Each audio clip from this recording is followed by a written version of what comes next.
Nadiad Fatepura road પર canal પાસે અકસ્માતની ઘટના. અકસ્માતમાં 7 વર્ષની બાળકીનું મોત.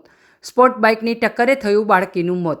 રોડની સાઈડમાં બાળકી રમી રહી હતી. તે દરમિયાન ફૂલ સ્પીડે આવી રહેલા યુવકે બાઇક પરથી કાબુ ગુમાવતા સર્જાયો અકસ્માત. અકસ્માત થતાં જ સ્થાનિકો દ્વારા બાઇક ચાલકને સ્થાનિક પોલીસના હવાલે કર્યો. ઘટના બાદ બાળકીને નડિયાદની સિવિલ હોસ્પિટલમાં લઈ જવામાં આવી, જ્યાં બાળકીને મૃત જાહેર કરવામાં આવી. હાલ નડિયાદ ટાઉન પોલીસે યુવકની અટકાયત કરી વધુ તપાસ હાથ ધરી છે.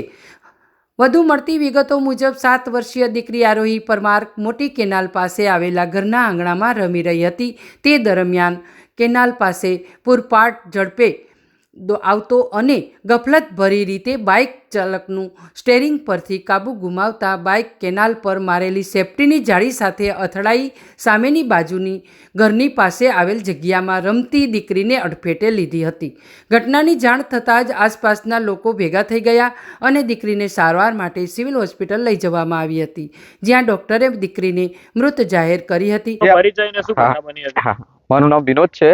હું ભાડનું કહું, મોટી કેનાલ ફતેપુર નડિયાદ રહું છું. આપણે તો તઈ માં બેબી છે ને નેરે મોટી કેનાલ પર સાઈડ પર તઈ રમતા હતા મારા છોકરા. આપણે તો બાઇક પર આવ્યો, આપણે ડ્રિંક ફૂલ કરેલો હતો અને મારી બેબીને ટક્કર મારી. અમે તઈથી તઈ એને લઈને દવાખાને સિવિલ હોસ્પિટલમાં આવ્યા તો ત્યાં ડોક્ટરે એને એક્સપાયર જાહેર કરી છે. આપણે બાઇક વાળા ક્યાં ના હતા ખબર ના, કોઈ આઈડિયા નહીં. આપણે બાઇક વાળા ના છે. R15 છે.